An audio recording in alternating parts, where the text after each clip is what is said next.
We are very fortunate to have Huzaifa, Harshit, Rahul, and Bidesha to share their experiences on coding practices. I've named them Fantastic Four Coders. So let's start the talk, the presentation. Uh, Firstly, a good afternoon to everyone, and I hope you're all safe here in this pandemic situation. Today, our discussion topic is on hackathons and how to be job ready with the help of these hackathons and contests that you may be familiar with. After coming to college, we're always aware of these technical jargons like hackathons, contest, hiring contest. As the name suggests, hackathon means hacker in a marathon. Being an engineering student, we are always having the tendency to be preparing for the examination just before 1 month or even a day, even a night before the examination. But frankly and honestly speaking, if you want to be uplifting your skills and participate in hackathons and thereby get a good job, then you have to be persistent and consistent in your approach throughout your curriculum, and you should practice these hackathons and take part in them, and you learn and you develop your skills. So hackathons are generally brought into play for solving various real life problems with programming and prototyping creation skills, and which is given, and we are to solve that problem in a particular time frame, which is a few hours to several days as well. There are various types of hackathons that takes place. Application type hackathons are the ones where we have to develop certain products, and hardware based or web or application based softwares, so that solves that problems. Specific language based or API based hackathons that takes place that are concentrated on a particular domain of interest, like Angular or React or any particular domain where you have to have expertise on that particular domain itself. And another type of hackathon that we are concerned about is cause-based hackathons. These are organized by government bodies like the Smart India hackathons. Many of you might have taken part as well. And the Bengalathon also, this is the state level hackathon. And these hackathons are generally done on hiring basis also by big tech giants like Google and Facebook. These Amazon also, these tech giants take part in this, organize this hackathon to build up innovation in us. Following their paths, various MNCs like TCS, Infosys, IBM, and also are taking these hackathons so that they are concerned about getting a skillful talents and encourage the young talents and engineering and science students to take part in these hackathons. Basically, the one of the best approach of this hackathon is that it is totally unbiased. You can be from third tier colleges as well. You can be from IIT, NITs, or any stream, but you can take part if you are having the particular optimum skills, which will be developed only by constant practice and evaluation. So one such hackathon was TCS Code Vita. Rahul, please. Yeah. So TCS Code Vita was, as you all know, maybe most of you know, it is a global hiring contest that is implemented in among globally, that is done, and it is done to implement program as a sport culture. The registration takes place in the month of between July and March to July. This is 5th of July was the last date for registration this year.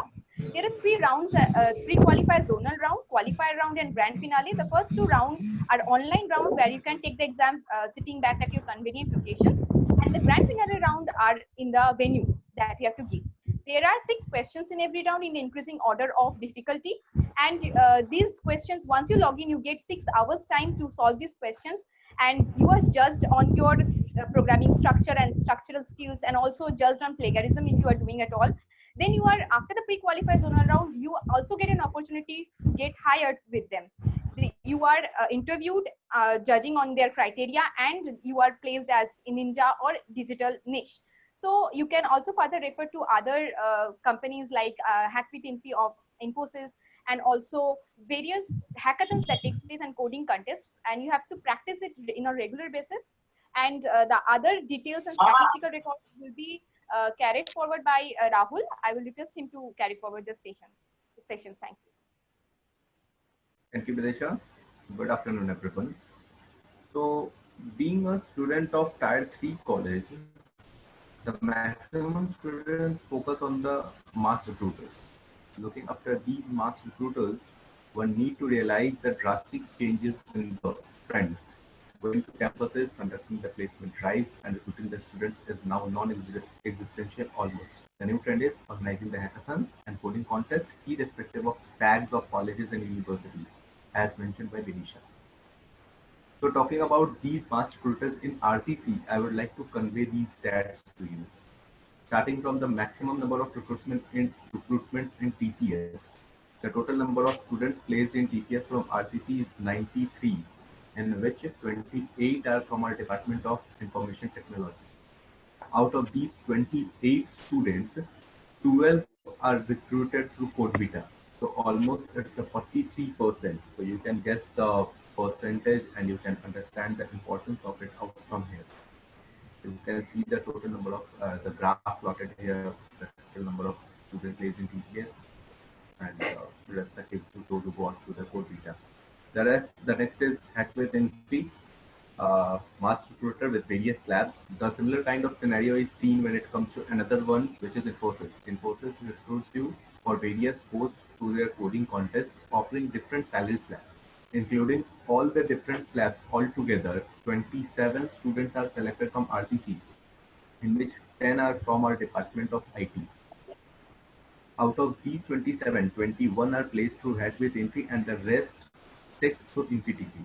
Now, what comes in mind is why not from any other platform or medium in Infosys. To discuss this, I'll again draw your attention to the stats conveyed by Infosys in a webinar we did a few days ago.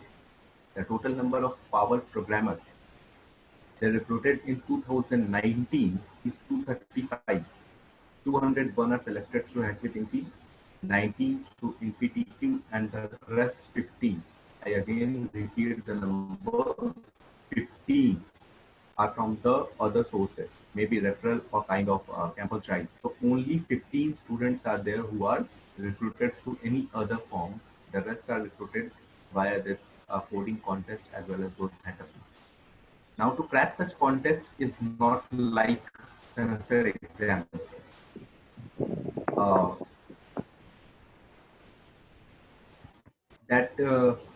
Firstly, you can say that in semesters you study a day before the exam and you crack the exams, but it's not the same. You can't think that you will study a day before and crack it on the very next day. A regular effort is needed to get selected in top 3% students.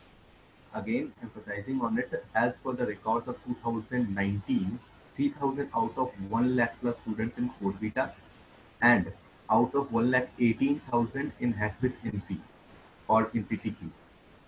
So how to put that smart and effective effort will be further discussed by my friend Harshit Anand Gupta. So good morning and good afternoon, everyone. So basically my friends have portrayed the message that definitely these things are very much important, and why it's important they have given proper stats as well. Now I will focus on actually how we can be that much skilled to crack the exam. So the first step which each and every beginner asks a senior or whoever he looks for guidance is, what language should I focus on? So basically my concept, whatever I say to each and everyone is, the logic and concept matters, the problem building concept, the problem solving techniques matters, not a particular language. The given problem is never a question based language. If it can be solved in C++, the same can be solved in Java. Languages are very important because they are also very helpful because they already have some inbuilt data structures which are provided by the compiler itself. And in the interviews, technical interviews which we give, they have the concepts, the questions on the OOPS principle, the object-oriented programming paradigm. So those will actually help you in the technical rounds as well. So knowing these languages will be a boost. Now moving forward, we'll now see how to better our skills and how to shine the different things which we are going to learn. So, Rahul.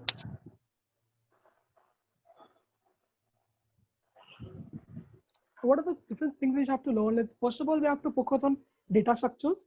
So the data structures are very important. We will be taught by our teachers to learn about the data structures such as set, map, stack.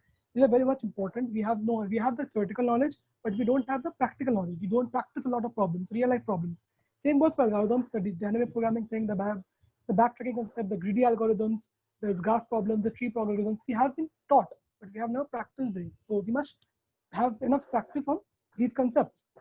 Another thing which the interviewer or the coding contest now aims at the ad hoc problems, which basically focuses on mathematics and number theory. the basic mathematical concepts, the using of different geometry, different concepts are also very much useful.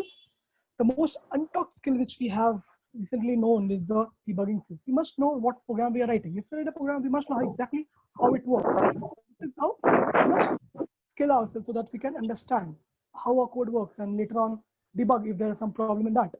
And we have to gain enough complexity analysis knowledge. For example, how much time our program is taking to execute, what are the different space complexity the program emphasizes, and also the optimization concept, because we need to optimize the space and time complexity of our program so that our code passes all the test cases. Now moving forward, what are the keys to success? The first key to success is definitely we must think a problem like a real life problem. If we see a problem, we must think it as, okay, fine. Now this is a problem, how I will solve it in a real life scenario. I will not think in the code manner. I will then find out patterns out of that, and then afterwards I will let my code do the work.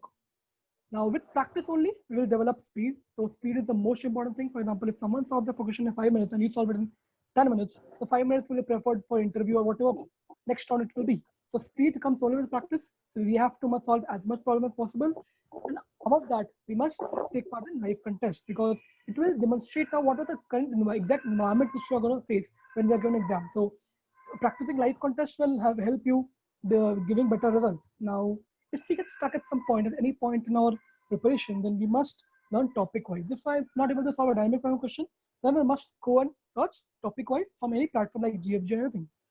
Now we have to definitely learn to move out of our comfort zone, because if we keep on doing the same basic problems, we won't be able to upskill ourselves. So definitely we have to move out of our comfort zone and learn from our mistakes is a very important thing, because if I am not able to solve a problem, then I must look back to other solution or the tutorial so that I can rectify it in the next contest or in the future contests. Now, the most important thing is never panic. We must not panic. If we see a question, we feel like it's so big, it's so complex.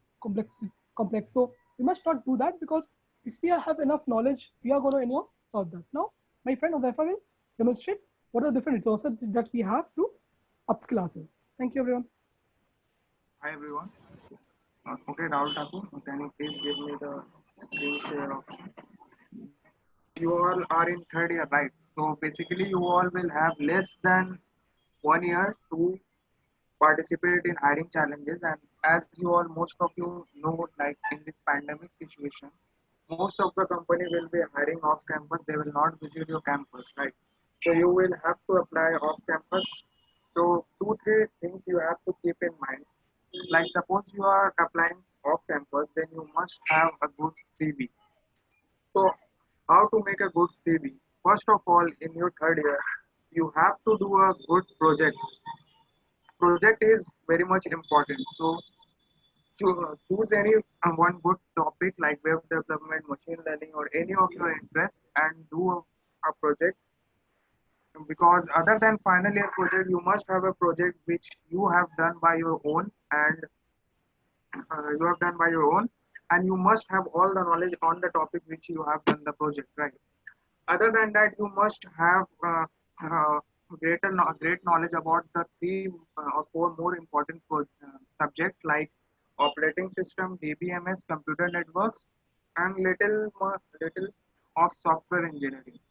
So these four subjects you must have, and DBMS also. Sorry, DBMS is the most important subject, and one object-oriented programming language like Java or C++.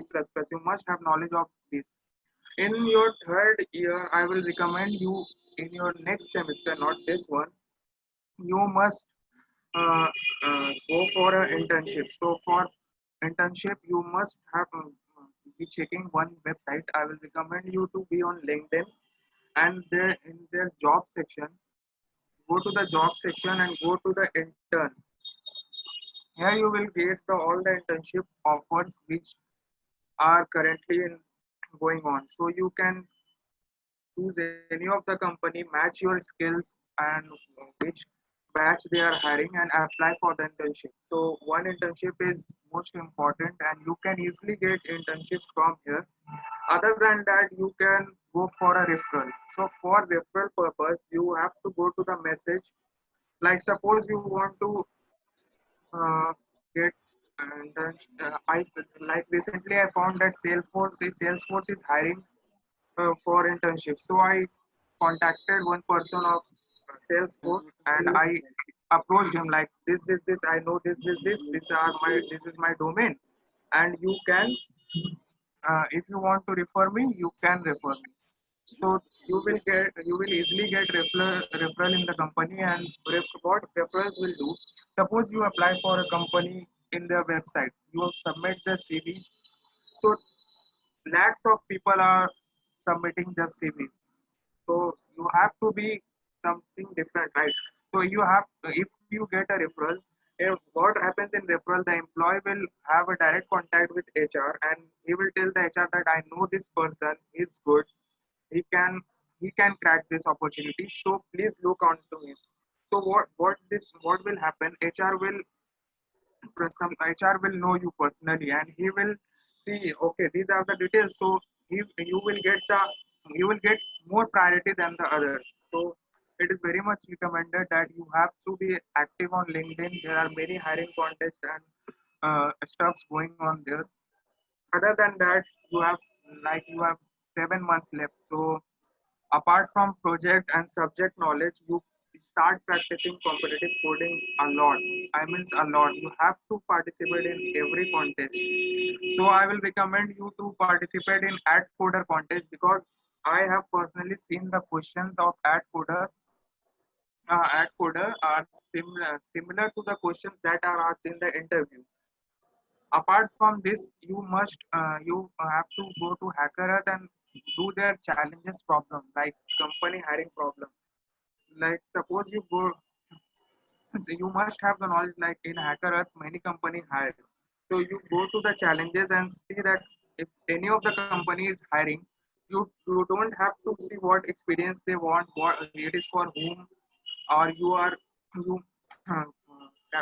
your skills match this company or not. Just participate, because you this will give you a knowledge of the companies that of the questions that are asked in the companies, right?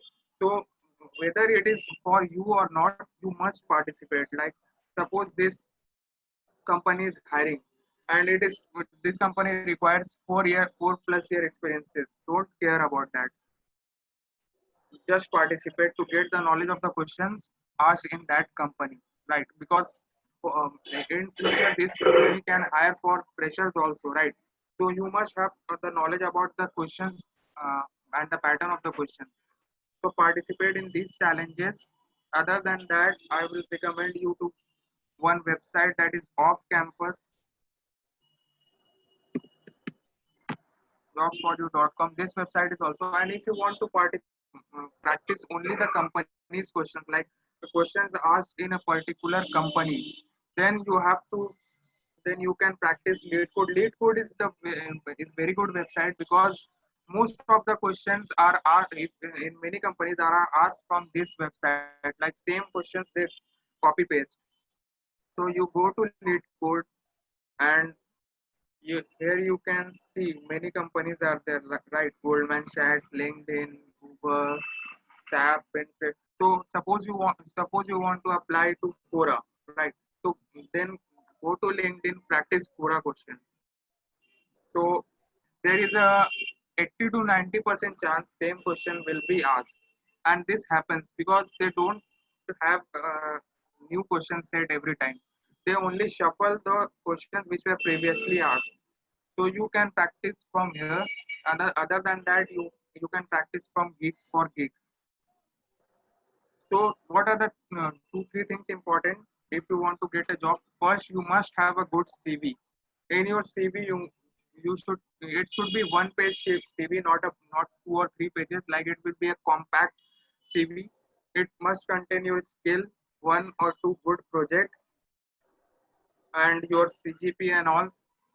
Other than that CV, you must have a good knowledge of subject. Like in whenever you prepare for semester, prepare hard. Like when you have DBMS in your semester, give your best shot.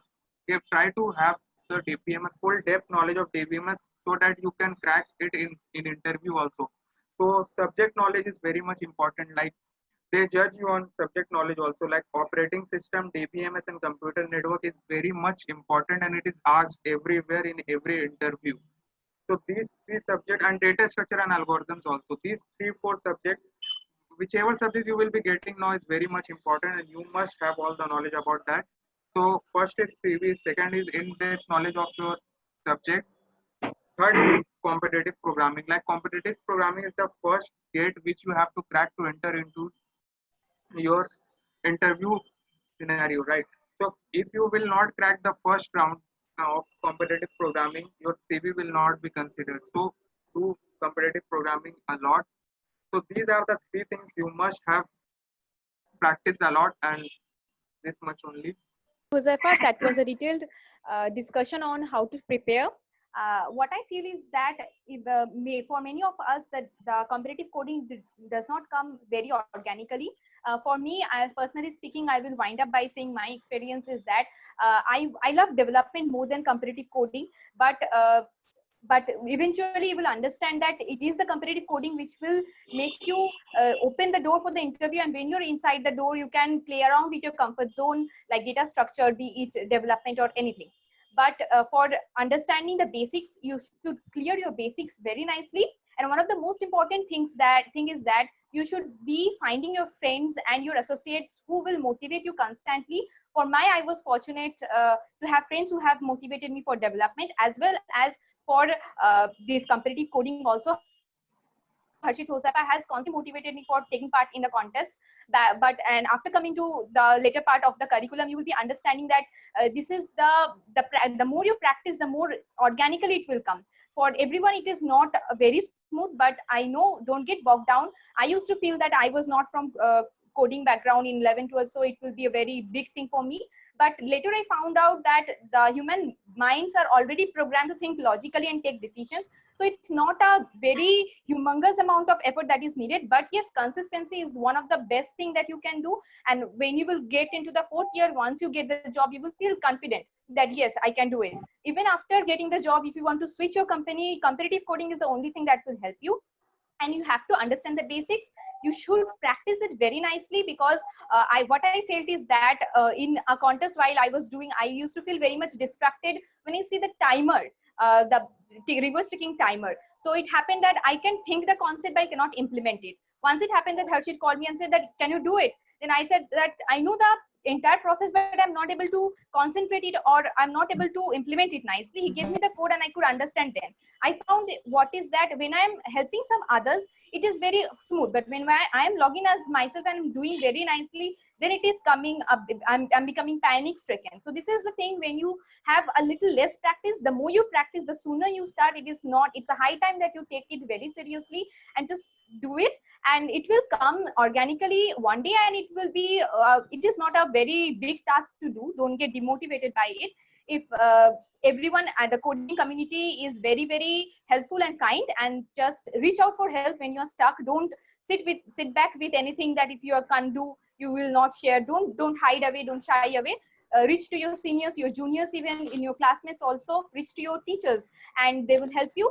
The sooner you start, the better it is. I hope you all are safe at home, and you will have a great time in this learning coding journey. Thank you.